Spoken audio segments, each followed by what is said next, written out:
आज के इस अज़ीमुश्शान सेमिनार में मेरे मकाले का उन्वान है हुज़ूर बहरुल इरफ़ान और तरीक़े दावत।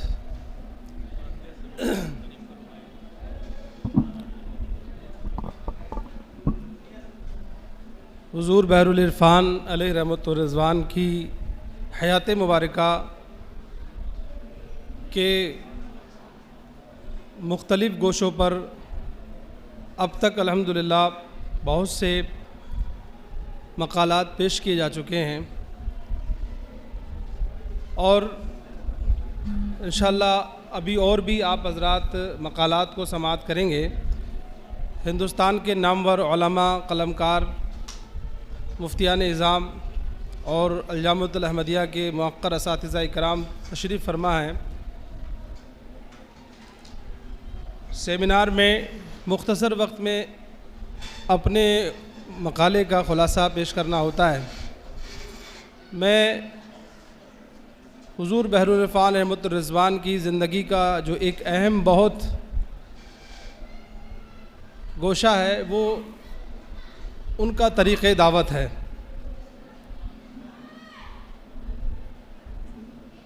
दावत दीन के लिए सबसे अहम चीज़ तरीक़े दावत है। जैसा कि कुरान करीम में अल्लाह रब्बुल इज़्ज़त का इरशाद है, उदउ इला सबीली रब्बिका बिल हिकमति वल मौइज़तिल हसना।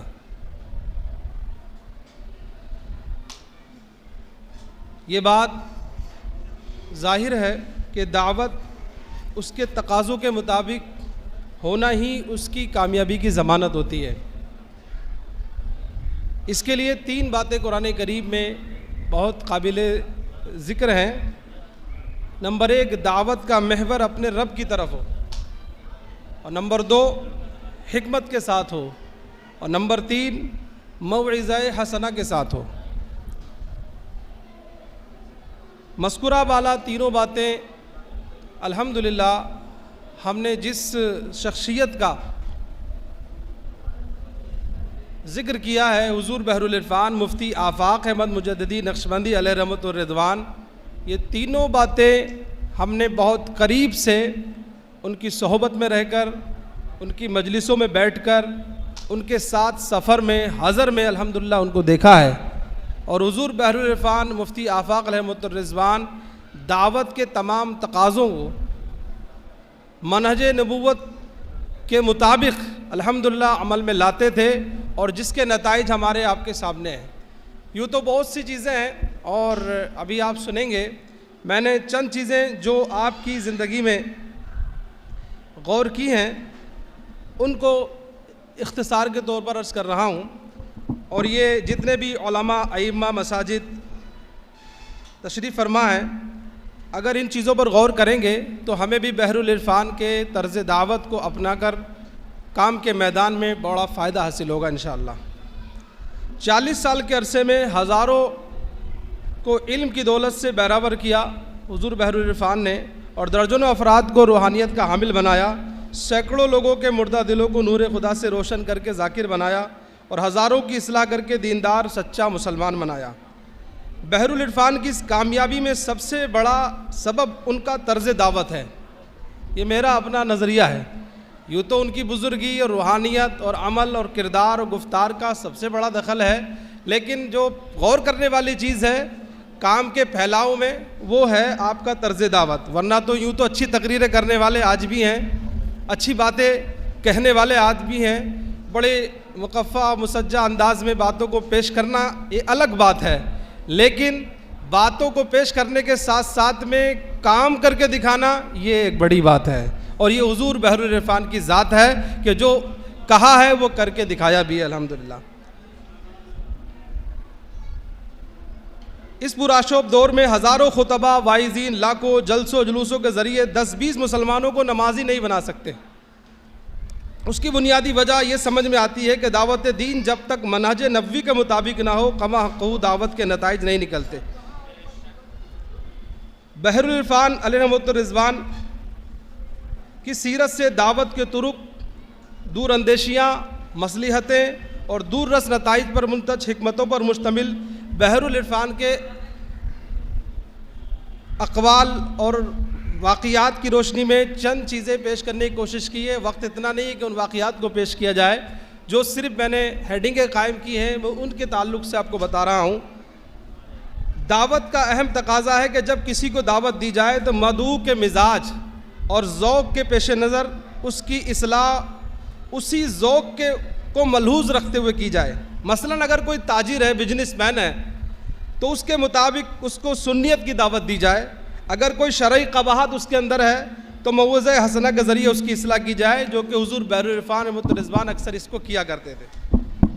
मेरी मालूमात के मुताबिक कन्नौज और बैरून कन्नौज के बड़े बड़े ताजिर जो देवबंदियत से मुतासिर थे, हुज़ूर बहरुल इरफ़ान उनके पास जाकर इब्तदाई मुलाकातें करते और अखलाकन सिर्फ़ इस्लामी बुनियादी बातें फरमाते, जिसकी वजह से वो जल्द मानूस हो जाते, क्योंकि लोगों की फितरत में आज भी इस्लामी बुनियादी चीज़ों में कोई इख्तलाफ नहीं है।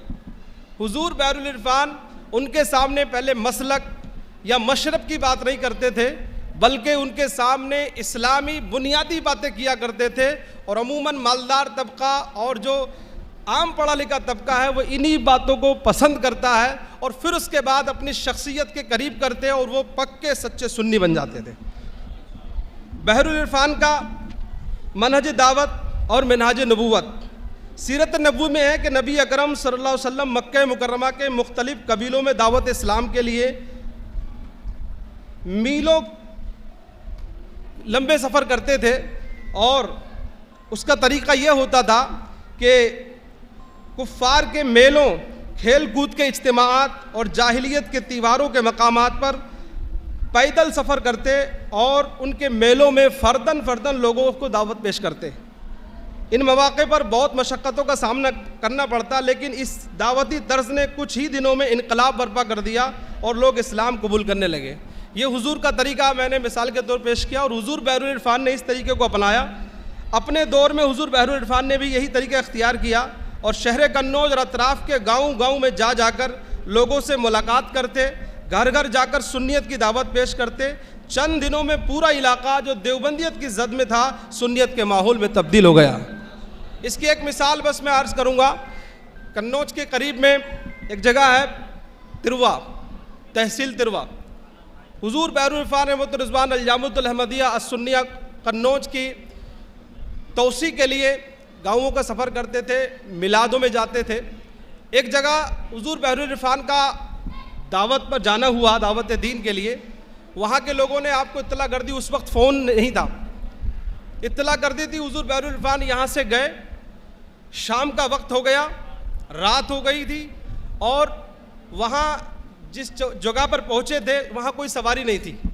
जब वहाँ पहुँचे तो सवारी नहीं थी और उस इलाके में ये खबर फैली हुई थी कि एक कोई ख़तरनाक जानवर है जो इंसानों को मार देता है। बहुत भयानक वक्त था, लोग बहुत डरे हुए थे, कोई रोड पर रात शाम में दिखता नहीं था। हुज़ूर बहरुल इरफ़ान रहमतुल्लाह रिज़वान जहाँ पहुँचे वहाँ से उस बस्ती में जाने के लिए काफ़ी दूरी थी और कोई उधर से आया भी नहीं, कोई राब्ते का ज़रिया नहीं था। हुज़ूर बहरुल इरफ़ान वापस ना आकर के रात भर उसी जगह वहाँ पर एक पेड़ के पास रहे और पूरी रात उसी जगह पर गुजार दी। और दूसरे दिन हुज़ूर बहरुल इरफ़ान किसी तरीके से फिर उस गांव में पहुँचे और दावत दीन पेश की। ये वो तरीक़े हैं जो हुज़ूर बहरुल इरफ़ान ने अपने नबी पाक सल्लल्लाहु अलैहि वसल्लम की सीरत को सामने रख करके दावत दीन पेश किया। इसके अलावा बहरुल इरफ़ान रहमतुल्लाह रिज़वान का एक तरीक़ा और था कि सफ़र में दावत का तरीक़ा। हम भी सफ़र करते हैं, आप भी सफ़र करते हैं, वैसे आजकल तो सहूलियात बहुत अच्छी हैं, लेकिन हुज़ूर बहरुल इरफ़ान ने सफ़र में भी दावत का काम किया।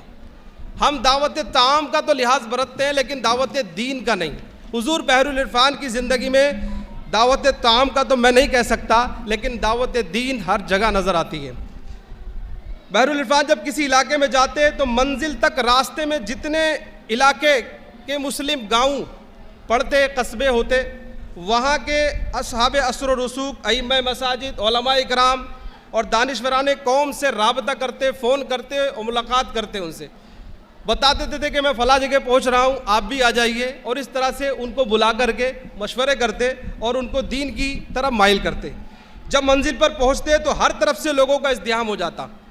उसका फ़ायदा ये होता कि जो लोग मसलक आला हज़रत से दूर होते वो हुज़ूर बहरुल इरफ़ान के पास हर तरह के शोबों से वाबस्ता अफराद के जमा होने से मुतासिर हो जाते और इस तरह वो लोग बहरुल इरफ़ान की तालीम, तरबियत और दावत को कबूल कर लेते। ये भी आपका एक दावत का तरीका था। तीसरा तरीका था कि सरमायादार तबके की दावत। अमूमन हम जलसों के ज़रिए से कोशिश करते हैं कि पूरी कौम को दावत दे दें और इस्लाह कर दें, लेकिन ये मुमकिन हो नहीं पाता क्योंकि जो एक बड़ा तबका है जिसके पास माल है वो इस दावत की जगह तक तक पहुँच नहीं पाता और हमारी दावत जब तक उन तक पहुँचेगी नहीं तो ना हमारा मशरक, ना हमारा मसरब, मसलक कुछ भी हम उन तक नहीं पहुँचा सकते। हुज़ूर बहरुल इरफ़ान ने इससे हटकर इसका तरीका ये अपनाया कि हुज़ूर बहरुल इरफ़ान शहर के अपने मुताल्लिकीन सरमायादारों को इस काम के लिए इस्तेमाल करते थे और उनको जो लोग दूर होते थे किसी अपने मुताल्लिक के यहाँ मदऊ कराते और उनसे मुलाकात करते और इस तरह बहुत जल्द उनको करीब करके सुन्नियत में दाखिल फरमा लेते और उनकी सरमायाकारी का रुख इस्लाम और सुन्नियत के काज में करवा देते। आज अल्हम्दुलिल्लाह अल-जामिअत अहमदिया सुन्निया कन्नौज के दीनी और असरी प्रोजेक्ट के जो बहुत से काम हैं अल्हम्दुलिल्लाह इन्हीं कोशिशों का नतीजा है। चौथी चीज़, जलसों और दीनी प्रोग्राम में भी दावत का आपका तरीका था कि आम तौर पर जो जलसों का आज तरीका है, मुरव्वजा जो जलसे चल रहे हैं, हुज़ूर बहरुल इरफ़ान भी जाते थे लेकिन हुज़ूर बहरुल इरफ़ान इन में भी दावत का तरीका अपना अनोखा रखते थे कि आप सिर्फ स्टेज की तकरीर तक महदूद नहीं रहते थे, बल्कि एक काबिल ज़िक्र बात ये होती कि आप असल दावत मस्जिद और महल्ले से लेकर रिहाइश गाह पर बस्ती के लोगों से मुलाकातों के ज़रिए से करते थे। लोगों को इकट्ठा कर लेते थे और फिर अपने साथ बैठालते थे, मामूलात अपने उनमें उनको शरीक करते थे, ज़िक्र, मुराक़बा और इस्लाही बातें, लोगों की हौसला अफजाई, उनके कामों की तारीफ़ करके उनको अपने से करीब करते और इस तरह से उनको दावत दीन पेश करते थे। इसके अलावा एक और बहुत अहम चीज़ है, वो है मशवरा। हुज़ूर बहरुल इरफ़ान रहमतुल्लाह रिज़वान सबसे ज़्यादा जो अपनी ज़िंदगी में काम करते रहे वो था मशवरा, जो कुरान करीम में भी अल्लाह रब्बुल इज़्ज़त ने इसका ज़िक्र फरमाया हुआ, शाविरहुम फिल अम्र। हुज़ूर बहरुल इरफ़ान रहमतुल्लाह रिज़वान अक्सर अपने छोटों, अपने बड़ों और उलमा, तमाम शोबों के जानकारों के साथ, चाहे वो किसी भी हुनर के माहिर हों, उनके साथ बैठ कर के बाकायदा तौर पर मशवरा करते थे। डॉक्टर से, मास्टर से, इंजीनियर से, जितने भी लोग उनको मिलते थे और फिर उनसे मशवरा करके उन लोगों को दीन का उनके अंदर दर्द पैदा करते थे, कौम मिल्लत की फ़िक्र पैदा करते थे। नतीजा ये निकलता था कि चंद मीटिंगों मशवरों के बाद वो लोग अल्लाह की राह में खर्च भी करने लगते थे और दीनदार बन जाते थे। मैंने इसमें तफसील से कुछ लिखा है लेकिन बस उसने जान लें कि आखिर में उसके नताइज ये निकलते थे कई डॉक्टर, कई मास्टर, कई इंजीनियर खुद मेरी नज़र में हैं जो यहाँ से लेकर दुबई तक रहने वाले हैं, वो हुज़ूर बहरुल इरफ़ान की चंद मीटिंगों में शरीक हुए। जो दाढ़ी नहीं रखते थे बाद में उन्होंने दाढ़ियाँ रखा ली, जो ज़िक्र से दूर थे वो मुराक़बा करने के बाद में आज उनके क़ुलूब और लताइफ़ तक ज़ाकिर हो चुके हैं। ये हुज़ूर बहरुल इरफ़ान की दावत का अनोखा तरीका था। इसके अलावा दुआ और तावीज़ और इसके ज़रिए से भी आप लोगों को दावत दीन पेश किया करते थे। और आखिर में एक बहुत बड़ी चीज़ जिसको आजकल हमारे इमाम मसाजिद ने इसको बुलासा दिया है और हम लोगों ने भी इस पर तवज्जो नहीं दी है, वो है अमूमन आवाम के दरमियान में होने वाले आपसी मसाइल, लड़ाई झगड़े। हम अपने काम से काम रखते हैं, कुरान खानियाँ, मिलादें, जलसे, जुलूस, शादी ब्याह, निकाह, ये हमारे वो मरकूज़ वाल निगाह की जिन पर मरकूज़ रहती वो चीज़ें हैं और इससे हट करके हम अवामी मसाइल से दूर रहते हैं। हुज़ूर बहरुल इरफ़ान एक आदत ख़ास ये भी थी कि आप लोगों के अंदर जो खुद के मसले होते थे उनको आप निपटाते थे, यानी सुलह कराते थे। कुरान करीम में इस पर बहुत तफसील से बयान किया गया है। हुज़ूर बहरुल इरफ़ान लोगों में लड़ाइयाँ उनकी निपटाते थे, सुलह करवाते थे। उसका नतीजा ये निकलता था कि हुज़ूर बहरुल इरफ़ान को अपने दायरे कार में बड़ी मदद मिलती थी। बड़े बड़े पक्के दूसरे वहाबी और मकते फ़िक्र के दूसरे मकाती फ़िक्र के लोग हुज़ूर बहरुल इरफ़ान की इस चीज़ से मुतासिर होकर के आज भी कई मेरी नज़र में ऐसे जो पक्के सुन्नी बन चुके हैं अल्हम्दुलिल्लाह। ये हुज़ूर बहरुल इरफ़ान का काम करने का तरीका था। और भी बहुत सी चीज़ें हैं। अल्लाह ताला हमें और आपको अपने मुर्शिद हुज़ूर बहरुल इरफ़ान मुफ्ती आफ़ाक़ रहमतुर रिज़वान के इन तुरुक को सामने रख करके काम करने का ढंग और सलीका अता फ़रमाए। व आखिर दावाना अनिल हम्दुलिल्लाहि रब्बिल आलमीन।